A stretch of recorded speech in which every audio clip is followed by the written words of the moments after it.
Buddhaṃ saraṇaṃ gacchāmi,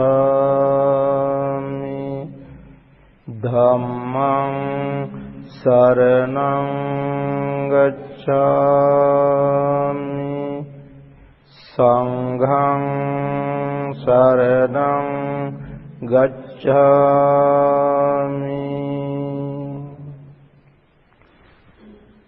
Jnānaṃ ca paname dassanaṃ udapādi, akuppāme ceto vimukti, ayaṃ antimā jāte natti dhāni punabhavo.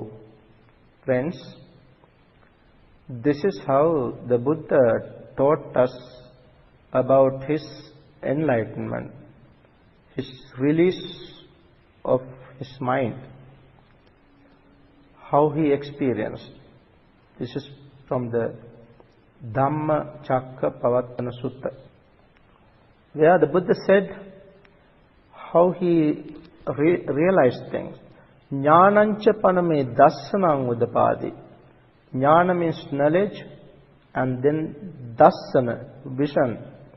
Knowledge and vision arose in me. Jnānaṃ paname dassanaṃ udapādi. Akuppa me ceto vimukti. The release of my mind is akuppa, unshakable. Unshakable. It is steady. Akuppa me ceto vimukti. Ayaṃ antima jāte. This is my last birth. Natti dhāni punabhavo. I will not be born again. That is how the Buddha said. So, today is the third day of our retreat. For this Dhamma talk, our topic is the Buddha's real teaching, the real teachings of the Buddha and the three characteristics of existence. The real teachings of the Buddha and the three characteristics of existence. Referring to knowledge and wisdom, Buddha has taught us two things. Janati, Passati, two words. Two things with just two terms. Janati and Passati. One has to know. Janati means know. One has to know things. Know the Dhamma. First you have to know the Dhamma. And then see. Janati, see means Passati. Passati, see. So know and see. Those are the two things. Know and see. Know means knowledge. You should have the knowledge of the Dhamma. Then Passati means see. See means not just through your eyes, but to penetrate. See through, penetrate. So we have to understand, we have to know the Dhamma, and we have to realize the Dhamma. This is how we have to understand the Dhamma. For the realization of Dhamma, we have to understand the real Dhamma. Buddha, as you know, the Buddha practiced many different types of methods of meditation before his attainment of enlightenment. For 6 years, he practiced rigorous, vigorous, arduous, severe austerities. Severe austerities. No one has practiced in such a way with the practice. But eventually he realized none of these give realization. No fruit of practicing such things. Eventually he wanted to understand, is there any other way to practice? Is there any other method to practice? Then it hit upon his mind that when he was very young, around age of 5, he sat under a rose apple tree and practiced.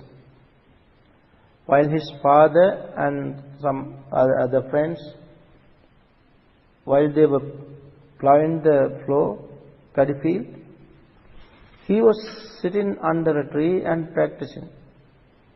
And on that occasion, it reminded him that he practiced a way, mindfulness of breathing, so that it helps him to come to the state of mind which is called first jhana.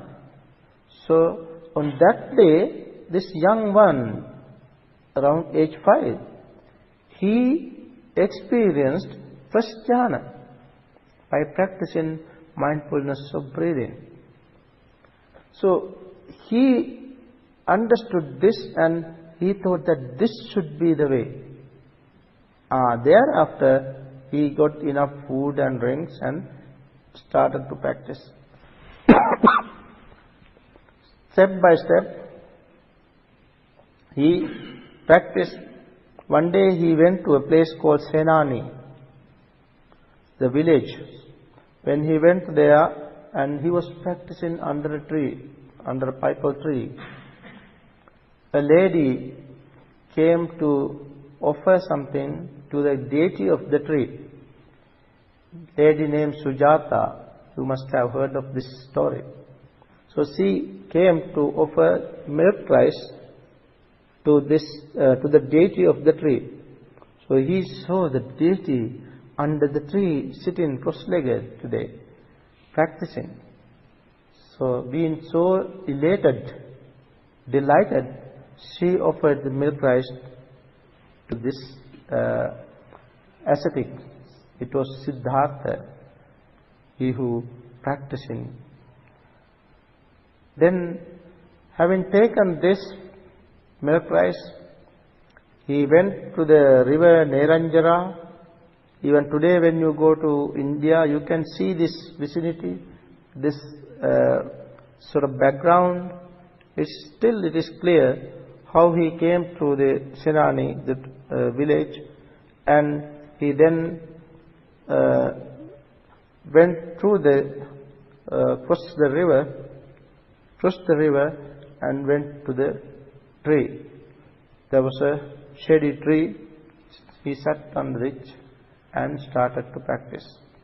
That was the pre-full moon day of May, Vesak. He started to practice in the evening. While he was practicing,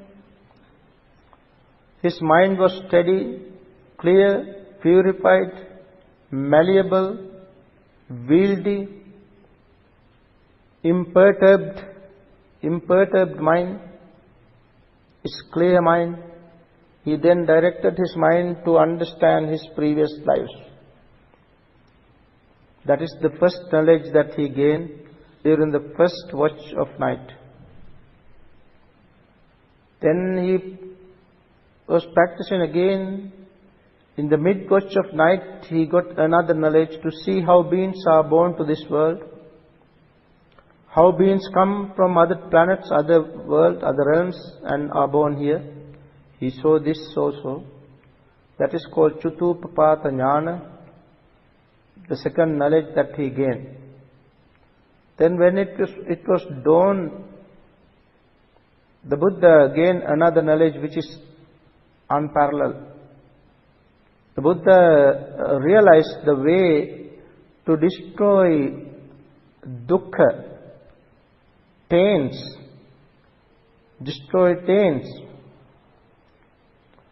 asava, which is called asavakkaya jnana.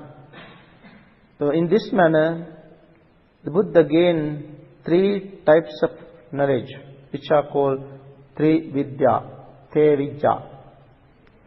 So with this, the Buddha realized the Dhamma.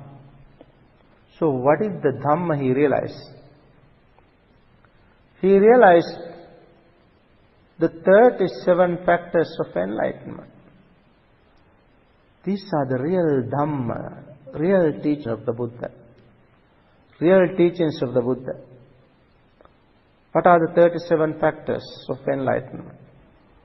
4 establishments of mindfulness, 4 right efforts, 4 roads to power, 5 spiritual faculties, 5 mental powers, 7 factors of enlightenment, and the Noble Eightfold Path. These are called 37 factors of enlightenment. These 37 factors of enlightenment are given clearly. Buddha said, this is the Dhamma that I taught you. Buddha said this in the Mahaparinibbana Sutta, the last days of the Buddha. Buddha addressing the monks said, monks, the Dhamma that I understood, realized and revealed should be thoroughly learned by you, practiced by you for the benefit of many, for the benefit, happiness of humans and the deities, the gods. You have to practice this Dhamma. Learn this Dhamma and practice this Dhamma. Then Buddha said, what are the Dhamma that I realize? Where Buddha gave the list of these 37 factors. So this Dhamma, this whole Dhamma, the real teaching of the Buddha, can be condensed into 3 principles. What are the 3 principles? The 4 noble truths, the dependent origination, and the 3 characteristics of existence. These 3 are like a triangle. Like a triangle. The 4 noble truths, the dependent origination, and the 3 characteristics of existence. This triangle is like how Venerable Sariputta condensed all wholesome thing, all good Dhamma. He said, all Dhamma, all wholesome thing could be condensed, could be inserted into the 4 noble truths. He gave a simile. The simile is just like the footprint of all beings in the on earth. All beings, footprints of all beings could be inserted into the footprint of the elephant, because the elephant's footprint is large.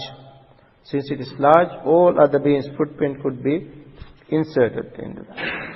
So, like that, when we think of the Dhamma, whole Dhamma, we can see the 37 factors, all Dhamma can be condensed into these 3 principles. These 3 principles should be understood.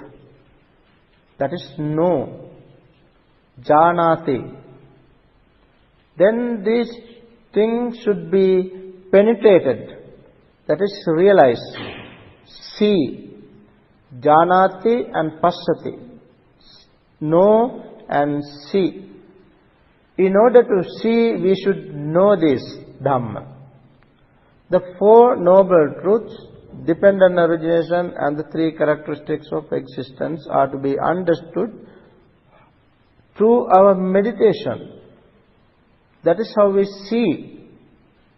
In order to see this, we have to practice one thing. If we practice one thing properly, we can understand this Dhamma and we can see this. We can know and see both. What is one thing to be practiced? Sati. In Pali, only 2 letters. S-A-T-I. Sati. Mindfulness. That is the one thing to be practiced. One thing to be practiced. Mindfulness. So mindfulness is the nucleus of the triangle. Mindfulness is the nucleus of the triangle. This mindfulness it has 4 facets, 4 sides. What is that 4th side? 4 establishments of mindfulness. Mindfulness is to be practiced, developed, penetrated these 4 sides, 4 establishments of mindfulness. As I see, it is like digging a tunnel, square-shaped tunnel. When you dig the tunnel, you have to use the tool. That tool is wisdom. When you use the tool, the wisdom, you have to dig the tunnel. That is what the meditator does. All meditators are digging this tunnel. When they dig this tunnel, they have to understand everything. In the tunnel there are different things, many different things to be understood. There are roots, pebbles, worms, different types of beasts. You have to understand each and everything. That is how when you practice vipassana, you have to understand everything. When you dig this tunnel in this manner, slowly, practicing, eventually you come to the end. You can see the light at the end of the tunnel. That is the attainment. That is how you come to the top of the ladder, the spiritual ladder. There you realize Dhamma and you can attain enlightenment. So in this manner, we have to understand the Dhamma. When we practice Dhamma, we can understand the Dhamma and we can penetrate, we can realize the Dhamma. That is how we have to understand and realize this Dhamma. So this Dhamma, the Buddha said, the Four Noble Truths, that is the central teaching. That is the most important teaching of the teachings of the Buddha. The Four Noble Truths. Truth is one. Truth should be one to all beings, not only humans. To all beings, truth should be one. Truth should be common to all beings. If there are many different truths, according to faith, according to traditions, according to caste, race, creed, then many truths. No such things. One truth in the world. Buddha realized that one truth, then why say four truths, four noble truths? No, not four truths, but one truth.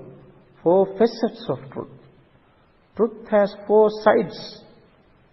That one truth, but four sides, four facets. What is that truth? Truth is unsatisfactoriness, unsatisfactoriness. Beings are unsatisfied. Dukkha is the truth. Referring to dukkha, the Buddha realized the cause of dukkha, that is called dukkha samudaya. Dukkha, second one is dukkha samudaya. That tag, that part is there, dukkha samudaya. Arising or the cause of dukkha. Then the third one is dukkha nirodha. It is not simply nirodha, it is dukkha nirodha. Dukkha nirodha. That is the cessation of dukkha. Then the fourth one is dukkha nirodha gamini patipada arya satya. That is the path leading to the cessation of dukkha. So dukkha, that part is there, all the four. That is how we see the dukkha is one, but four facets, four sides of the same dukkha. That is what the Buddha taught. Then the Buddha taught us the dependent origination. Dependent origination. Dependent origination means things are interdependently exist. Nothing isolatedly exists in the world. No isolated things in the world. No one thing in the world. Everything exists because of the other things. That is the teaching. Everything exists because of the other thing. The Buddha said, when this is, this come to be. When this is, this comes to be. When this is not, this does not come to be. That is its principle. Principle of the dependent origination. Where the Buddha has applied this principle to dukkha. To understand the origination of dukkha and to understand the cessation of dukkha. In which the Buddha gave 12 links. Most of you know these 12 links. Even in Pali. Even though the people don't know Pali, they know these 12 links. Avijja, Paccaya, Sankhara, Sankhara, Paccaya, Vijnana, Vijnana, Paccaya, Nama, Rupang, like that. They are the people, most people know these things. But these 12 links are to be understood. These 12 links are to be understood as simultaneously existing. They existing together, not one after the other. They exist together. When? Now, right now. Not in the past life, not in the future life, but here, right now. That is what is called unaffected by time. Dhamma is unaffected by time. Akaliko Dhammo. So, in order to see the Dhamma as unaffected by time, we have to see Dhamma now. Buddha's teaching is for this world. Now, we experience Dhamma here, right now. So this dependent origination is to be understood clearly. Now, this is not the time to understand the dependent origination. We'll take this later. I want to take I want to explain it bit more in my last day talk. I will explain a little bit more about dependent origination. So, dependent origination is another very special principle, which is the deep, it is called profound teaching of the Buddha. You can say it is the Abhidhamma. So then the third Dhamma, third principle of the triangle, the third one is the 3 characteristics of existence, which is part of our topic today for this talk. 3 characteristics are 3 marks. There are 3 marks of all things, animate or inanimate, everything. Everything has these 3 marks. What are the 3 marks? Things are changing. Things are changing. That is one mark, one characteristic of everything. Thing is changing. Whatever, animate or inanimate, it is changing. That is one mark. Secondly, as it is changing, if we grasp it, it's unsatisfactory. We don't want to change things. We don't like to change. But it's changing. If we grasp, we have to suffer. That is unsatisfactory. Dukkha. Then thirdly, since it is changing, underneath there is nothing unchanging.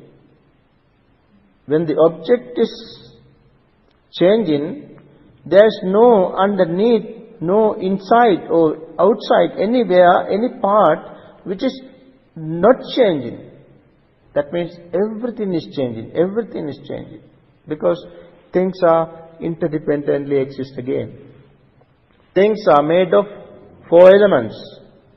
4 elements are interchangeably, interdependently existing. Because there is a space. There's a space in everything. That is what is called space, akasa. It is another element.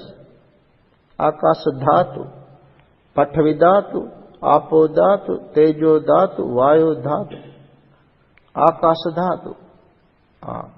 So when it is being, another dhatu, another element, which is called consciousness, Vijnana dhatu. So three characteristics of existence are change in nature, that is called anicca. Then secondly, dukkha. Third, anatta. Anatta means unatta. Unatta means no atta. No atta. What is that? Atta means self. No self. Non-self. So anicca, dukkha, anatta are the three characteristics. So when we understand these three principles, we can understand the Dhamma. Dhamma is to be understood by developing sati, mindfulness, for which the Buddha taught us the technique of mindfulness, practicing, developing, establishing of mindfulness. How to establish mindfulness? Buddha taught that particular discourse, Satipatthana Sutta, establishments of mindfulness. This is the technique of meditation, where the Buddha has taught us Samatha Vipassana tandem. That is important. When we practice Samatha, we have to switch to Vipassana, insight. So these are called tandem. Samatha Vipassana tandem. Yuga Nadda in Pali. The Pali term is Yuga Nadda. Yuga Nadda means in tandem. So this sutta, in this sutta, Buddha has taught us different methods. I taught you this, different methods such as mindfulness of breathing, practicing mindfulness of breathing as part of practicing Kayanupassana. Then the postures, different postures. Then clear comprehension, 32 parts of the body. These are different methods. In each method, each section, you can find at the end, you can find the section which is called insight. Now, first part of each section is concentration, samatha. And the second part, the latter part is insight. Take for instance the first one, mindfulness of breathing. At the end of the 4 steps, the Buddha says, Iti ajjatang va kaye kayanupassi viharati, bahidda va kaye kayanupassi viharati. Ajjatta bahidda va kaye kayanupassi viharati. What is this? Iti ajjattang va kaye kayanupassi viharati. In this manner, the practitioner observe internal body. Internal body as internal body.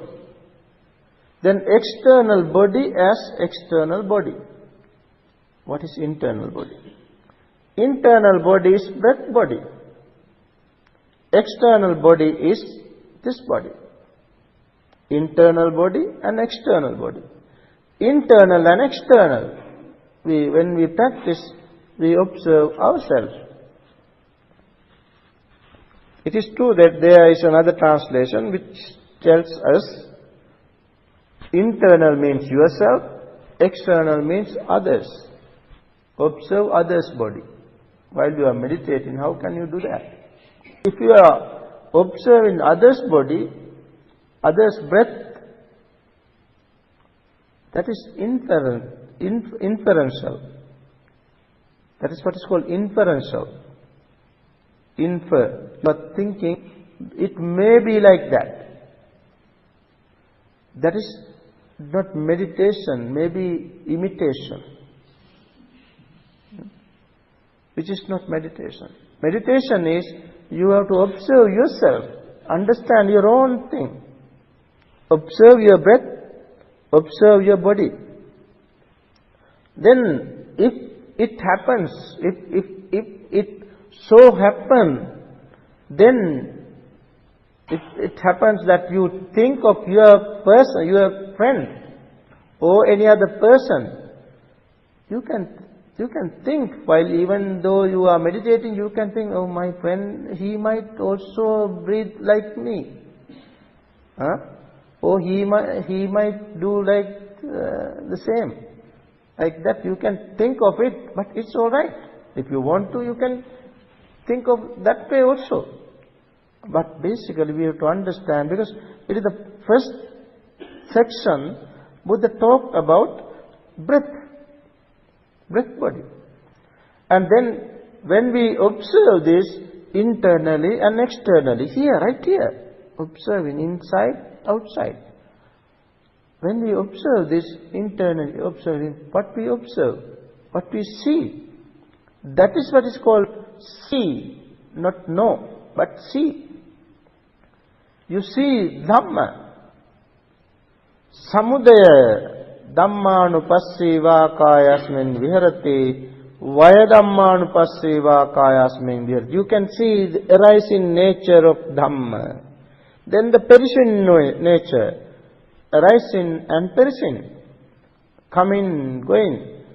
Samudaya Dhammanupasseva kayasmin viharati Vaya Dhammanupasseva kayasmin viharati. You can understand the arising nature of this body. Which body? Breath body.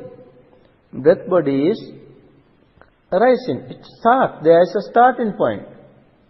Then there is the ending point. Starting, ending. Starting, ending. Arising, perishing. Coming, going. You can understand that. That is called Samudaya Dhammanupassi, Vaya Dhammanupassi. Then Samudaya, Vaya, arising and perishing, both you can see. Atti Kayotiva Panassa Sati. So, for the practitioner, he has that mindfulness that there is something called body. There is something called body. There, Atti Kayotiva Panassa Sati. Pachupattita hoti jnana mattaya. Just to understand, just for the knowledge, to understand it as a body, not to grasp something as something permanent. Nature kinchi loke upadhyati. Buddha said, nothing, there is nothing in the world to be grasped. There is nothing to be grasped here, but just to understand that there is a body, breath body, and this body as well. So that is the first section. First section where the Buddha taught about vipassana. This is vipassana. So you see here, Buddha taught us impermanent nature, arising nature and perishing nature. What is that? Impermanence. That is again three characteristics of existence. Impermanent. Whatever is impermanent, it is in the nature of unsatisfactory. Whatever is in the nature of impermanence and unsatisfactory, it is in the nature of selfless, soulless. So these three are interconnected, interdependent, intermingled. These three. So that is how we have to see it. In the Dhamma Chakkapavattana Sutta, Buddha said, as you know, the Buddha taught Dhamma Chakkapavattana Sutta as his first discourse, maiden discourse. There were 5 ascetics, 5 bhikkhus to listen to the Dhamma. Of the 5, only one realized the Dhamma. Kondanya. He was the most senior monk of the 5. He realized the Dhamma. What did he realize? What he said at the end. He said, Yankinchi samudaya dhammang sabbang tang nirodha dhamma. Whatever is in the nature of arising, it is in the nature of perishing. What is that? Anicca. Anicca. Impermanent nature. He realized this impermanent nature. Whatever is in the nature of arising, it is in the nature of perishing. He realized this. With that, the Buddha said, that is what is called Dhamma Chakku, Dhamma eye. He gained this eye. That is penetrating. That is how he sees the Dhamma. Not know. Knowing and know and see are two different things. Know, just knowing, knowledge. See, penetrating, vipassana. Know and see. We have to know things and see things. So the Buddha then said, he realized, Kondanya realized this Dhamma. Realized means, he realized the three characteristics of existence. These three characteristics,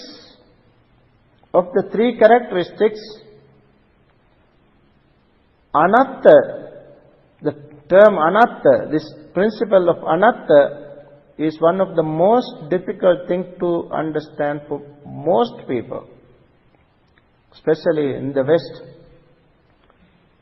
People, it's very difficult to understand this concept because they cling to this concept because it is sort of given, emanated from the heavens, from God, from the gods, from the God. Whenever you believe God, you have to believe Atta. Atta. Always, therefore, you have to accept it. You have to believe that there is Atta. There is a permanent entity. Atta means permanent entity. So, as long as you believe Atta, you have to believe God. That is the nature. That is the nature. So, Atta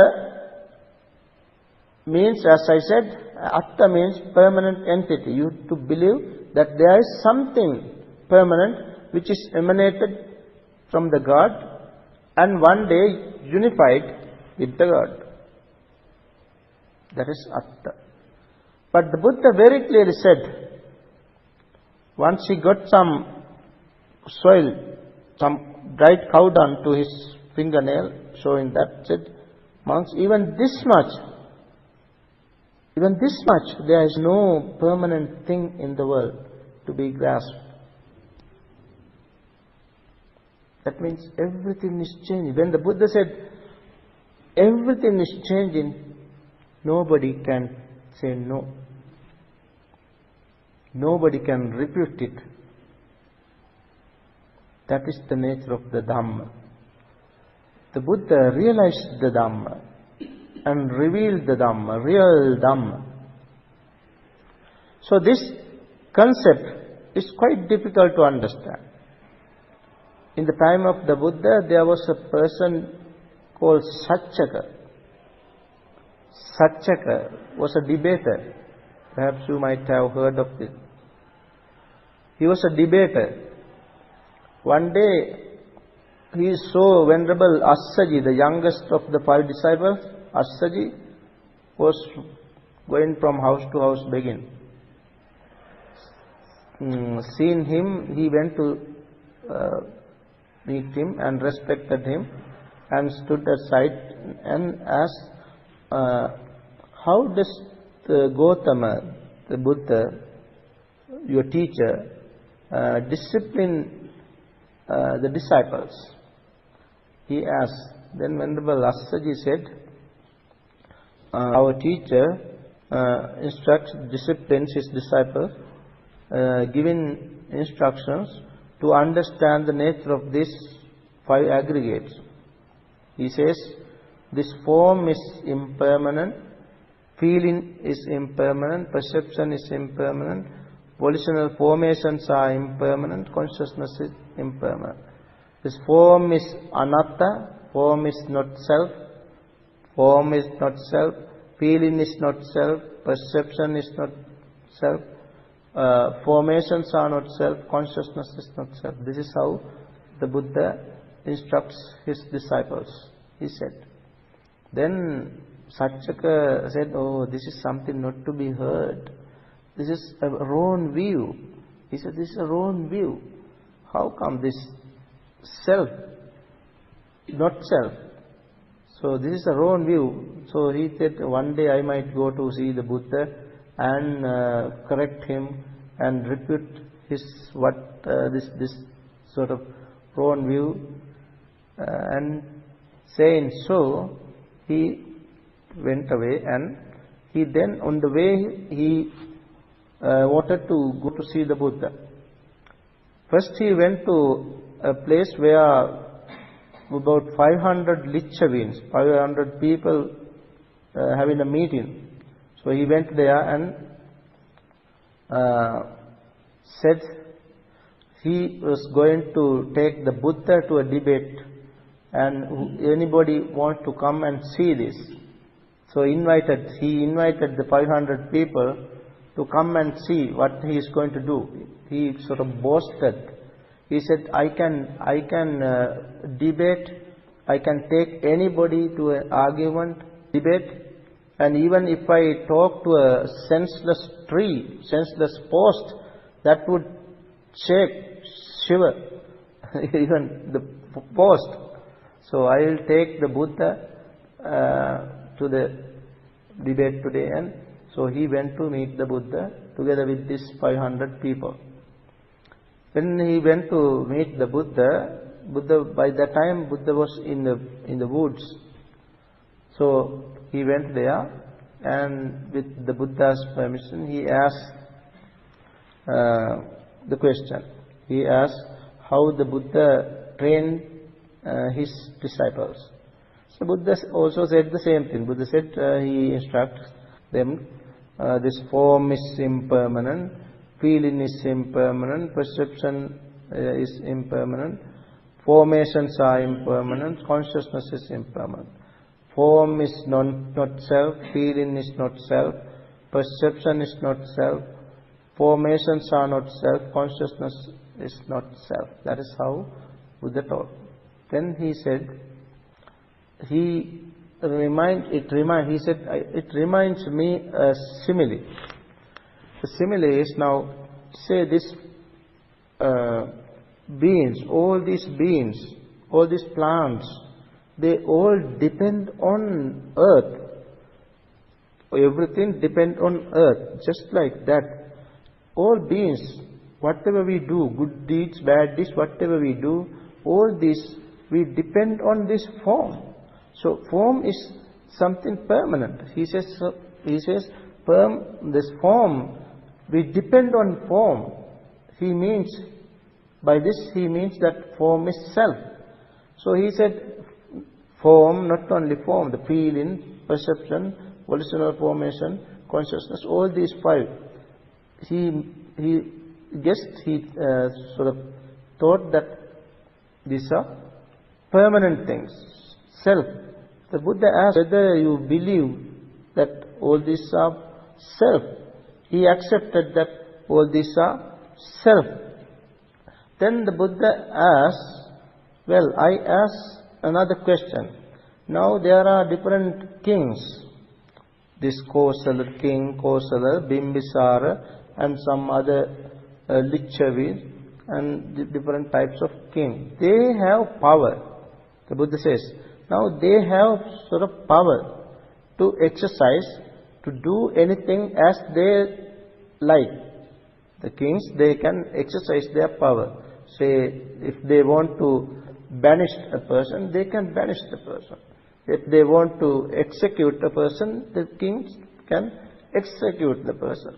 Like that, Buddha asked him, is it possible for you to exercise sort of power over your form, saying, may my form not be thus, may my form be thus, like that? Can you exercise, can you say it? Can you exercise your sort of power over your body, form, feeling, perception, volitional formation, consciousness? The Buddha asked. He kept silent. He then kept silent. Because it is true that you cannot say anything. You cannot sort of exercise a sort of power over this body. You cannot say, may my form not get affliction. No affliction come to me. You cannot say that. Like that. Then he became silent. When he became silent, Buddha asked the same question twice. For the second time, for a third time, Buddha asked. He kept silent. Then spirit appeared with a thunderbolt, a blazing bolt, with a weapon, and sort of threatened him to answer the Buddha's question. So he accepted that he cannot do that. He cannot control these 5 aggregates. So he accepted this. Eventually, there was a young person sitting next to them. He said, Bhante, it reminds me a simile. Then Buddha said, what is that simile? He said, Bhante, suppose in a particular village, there is a pond in which there are crabs. Children, they go there and take the crab out of the pond. And when they put the crab on the floor, it raises its different legs. When the crab raise one leg, the children cut the leg. And then the second one, they cut the next one, like that. Eventually, all legs were cut and smashed. So the crab cannot do anything. Just like that, this is exactly what happened to Satchaka Bhante. He said, this is whatever he asked, because he asked many questions. So Buddha answered all these questions, and eventually he kept silent. And finally, what happened? He became the sort of the disciple, and he invited the Buddha and the Sangha for the following days dana. So this is where the Buddha said clearly, Buddha pointed out, there's nothing to be grasped here as a permanent entity, because we cannot control this. If there is permanent entity, we should be able to control this. That is the point. Even in the second discourse, what is the second discourse of the Buddha? Anatta Lakkana Sutta. You know, when the Buddha taught the first discourse, what happened? Only when the Kondanya realized the Dhamma. Why others couldn't realize the Dhamma? Because they cling to soul. They cling to Atta. As they were Brahmins, they believed the world was created by Brahma, the creator, and the soul was sent by the Brahma, same Brahma. It is there within. They believe this, Atta, self. As long as you believe that, you cannot release, you cannot attain enlightenment. So, they couldn't understand Dhamma. Thereafter, Buddha had to deliver another discourse. That is why the Buddha delivered the second discourse, which is the characteristics of non-self. Characteristics of non-self. Anatta Lakkana Sutta. Where the Buddha said, addressing the monks, directly Buddha said, monks, this form is not self. That is how the Buddha addressed the monks. Rupam bhikkhave anatta. Monks, this form is not self. Then the Buddha said, if this form is self, one should be able to control this self, control this form. One should be able to say, my form be thus, my form not be thus, like that. Buddha said, no, we cannot do that. Then the Buddha said, feeling is not self, perception is not self, formations are not self, consciousness is not self. In this manner, Buddha pointed out one by one these 5 aggregates. This is how we have to understand. 5 aggregates. Within this, there is nothing. There is nothing to be grasped as a soul or self. No permanent entity. Then Buddha questioned the monks, the disciples, 5 disciples. The Buddha questioned again, monks, is form permanent or impermanent? This form, is the form permanent or impermanent? Then they contemplated and said, impermanent, Bhante. Now they come to the text. They said, impermanent, Bhante. Whatever is impermanent, is it satisfactory or unsatisfactory? Then they said, unsatisfactory, Bhante, dukkha, Bhante. Then Buddha questioned, whatever is in the nature of impermanent, unsatisfactory, is it right to be, is it possible, is it right to be grasped as permanent? They said, no, Bhante. That is anatta. So they accepted form is impermanent, unsatisfactory, without a self. They accepted. Then the Buddha questioned about feeling. They replied the same thing. Feeling, referring to feelings. Then perception, volitional formation and consciousness, all 5 aggregates.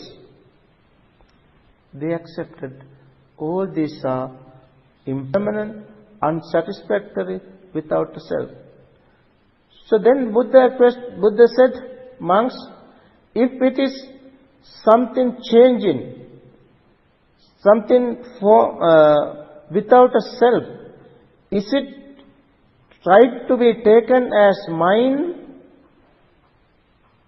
Etang mama? Mine or me? Eso hamasmi? O myself? Eso me atta? Is it right to be taken like that? This is mine, this me, this is myself. They accepted, no, Bhante. Then Buddha said, monks, not only this form, feeling, perception, volitional formation, consciousness, not only these 5 aggregates. Buddha said, monks, whatever form means whole world, whatever form, whatever material is to be understood like that. Referring to time and space, that means all things exist within time and space. Within time and space. Time-wise, things exist in the past, present and future. 3 times. Things existed in the past, exist now, and will exist in the future. So, time-wise, 3 times. Whatever exists in these 3 times, existed, exists, or it will exist, all form are impermanent, unsatisfactory, without a self. Not mine, not me, not myself. That is to be understood, Buddha said. Then not only form, feeling, perception, volitional formation and consciousness, all the same. Not only time-wise, space-wise, space as well. Space, things exist internally. We talk about things, internal things. Internally existing things. Then externally, then things exist gross form. Things exist subtle forms. Things exist inferior form, superior form. Things exist far, near. Those are called space. So whichever, whatever, form, feeling, perception, volitional formation and consciousness, within this time and space, whatever is impermanent, unsatisfactory, without a self. Not mine, not me, not myself. Buddha said, this is how you have to see. This is how you have to see these things. So, when you see like this, you don't see a permanent entity, permanent thing. Therefore, Buddha said, Sabbe sankhara anicca. All conditioned things, all things, all conditioned. Why conditions? Because things are interdependent. They exist because of other things. All conditioned things are impermanent. Sabbe sankhara anicca. Yada panyaya passyati. If one sees this true wisdom, wisdom arises when you meditate. If you see this true wisdom, yada panyaya passyati, atta nibbindati dukkhe, then you turn away from suffering. This is the way to realization. This is the way to liberation. Esa maggo visuddhya. This is the way to purification, purity. This is not religion. This is what is called Dhamma. Then the Buddha said, Sabbe sankhara dukkha. All conditioned things are dukkha. Yada panyaya passyati. If one sees this true wisdom, atta nibbindati dukkhe, then turns away from suffering. Esa maggo visuddhya. This is the way to purity. Third, Buddha said, Sabbe Dhamma anatta. All Dhammas are anatta. All Dhamma, whatever Dhamma. No atta, anatta. All Dhammas are anatta. Sabbe Dhamma anattati yada panyaya passyati. When one sees true wisdom, one turns away from suffering. This is the way to purity. So friends, this is the way to purity. This is the way to purity. What is that? Vipassana. Vipassana. We have to understand the real Dhamma of the Buddha and practice the Dhamma so that we can realize this Dhamma. Realize real peace, real happiness of Nibbana. May we all realize real peace, real happiness of Nibbana.